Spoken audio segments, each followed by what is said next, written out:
आज आपके पास मैं एक बहुत ही अहम सवाल लेकर आया हूँ और वह है तलाक का मामला।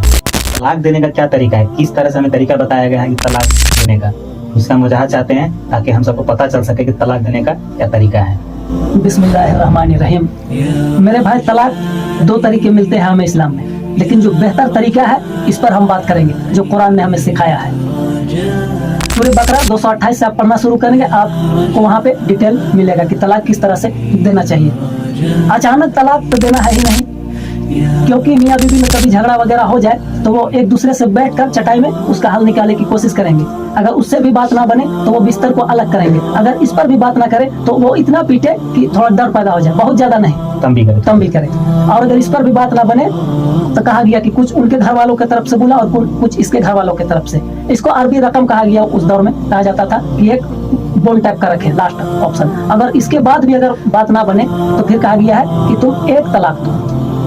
और इसके अंदर हम ये चीज भी देखेंगे कि तलाक हमें किस वक्त देना चाहिए, क्या वो हैज में है, क्या हमल में है, देना चाहिए कि नहीं देना चाहिए, हमें देखना चाहिए कि किस हालत में देना है।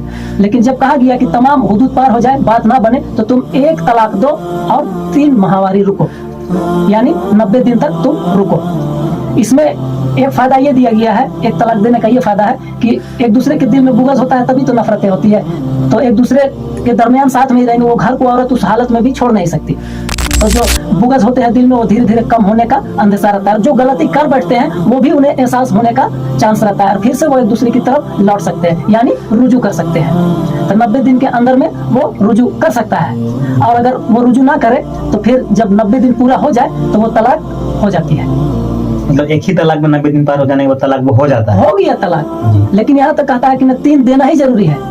3 देने का जरूरत है ही नहीं। जो सही तरीका हमें बताया गया उसमें आप एक तलाक दें और 3 माह रुके। अगर उसके दरमियान में रुजू ना किया जाए तो फिर वो तलाक हो जाती है। फिर उसके बाद वो औरत कहीं और चाहे तो शादी कर सकती है, मर्द कहीं चाहे तो वो भी अपना शादी कर सकता है। लेकिन फिर अल्लाह ने आगे फरमाया कि अगर ये दोनों अगर फिर से एक दूसरे के साथ रहना चाहता है तो तुम इन्हें मत रखो, लेकिन क्या फिर से नया निकाह और नया महर, ये तरीका हो सकता है। बिल्कुल फिर से कहा गया कि तुम एक दूसरे से निकाह कर सकते हो, लेकिन निकाह नया और नया महर। अगर फिर से इसी तरीके का झगड़ा होगा तो यही प्रोसेस को दोहराना है, यानी कि फिर कभी दूसरा झगड़ा हो जाए, ये प्रोसेस करके फिर दूसरा तलाक देना है। जी जी। और दूसरा तलाक में भी इसी तरह से प्रोसेस चलता है 90 दिन वाला। जी, 90 दिन में उसमें भी रुजू कर सकते हैं। अगर नहीं रुजू किया तो उसमें भी 90 दिन पार हो गए तो फिर आपका तलाक ऑटोमेटिक हो जाएगा। बेशक। और जब तलाक हो जाएगा तो उसके बाद फिर से अगर वो दोनों शादी करना चाहे तो फिर से नया मेहर, नया निकाह से वो शादी कर सकता है। मतलब पहला प्रोसेस में जो है वही सेकंड सेम प्रोसेस, सेम। और इसमें जब 3 तलाक अगर हो जाए उसके बाद कोई जरूरत नहीं है, हो ही नहीं सकता निकाह, जब तक कि उस औरत का किसी और मर्द के साथ निकाह ना हो जाए।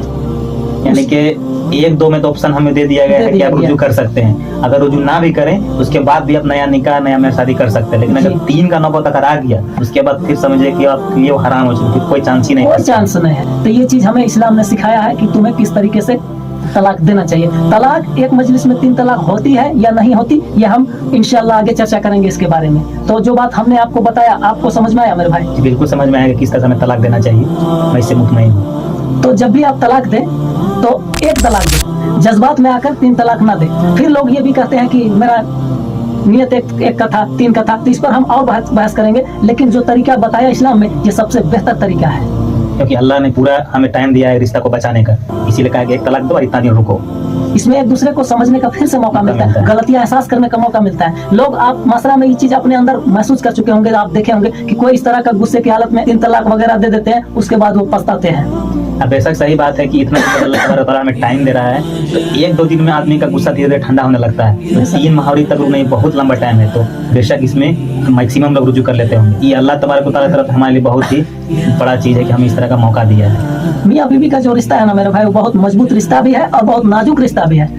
गलत तरीका पे चलकर 3 दे के सारा ऑप्शन को खत्म कर देते हैं और फिर बाद में पछताते रहते हैं। हम इस चीज को और एक चीज इजाफा करना चाहते हैं कि शैतान का तख्त पानी पे है और उनका जो मजलिस लगता है उसमें भी ये कहा जाता है, कोई कहता है कि हम अपने आज बाप बेटे में झगड़ा करवा दिए, कोई कहता है कि हम भाई भाई में कत्ल करवा दीजिए, बहुत तरह का कहते हैं। लेकिन शैतान किसी से उतना खुश होता ही नहीं। एक शैतान आता है, कहता है कि आज हमने एक मियाँ बीवी को अलग करवा दिया है, तो फिर उसको ही प्राइज दिया जाता है। इतना मजबूत रिश्ता क्यों, क्या वजह है? क्योंकि खानदानी निजाम है इससे, और ये बहुत मजबूत रिश्ता भी है और नाजुक भी। इसलिए अल्लाह ताला कहा ना कि हलाल चीजों में सबसे ज्यादा मुझे नापसंद है तो वो तलाक है।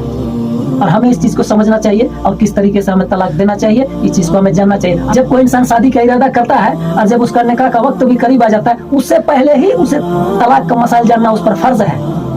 ये सब चीज होता है नहीं जानने की वजह से।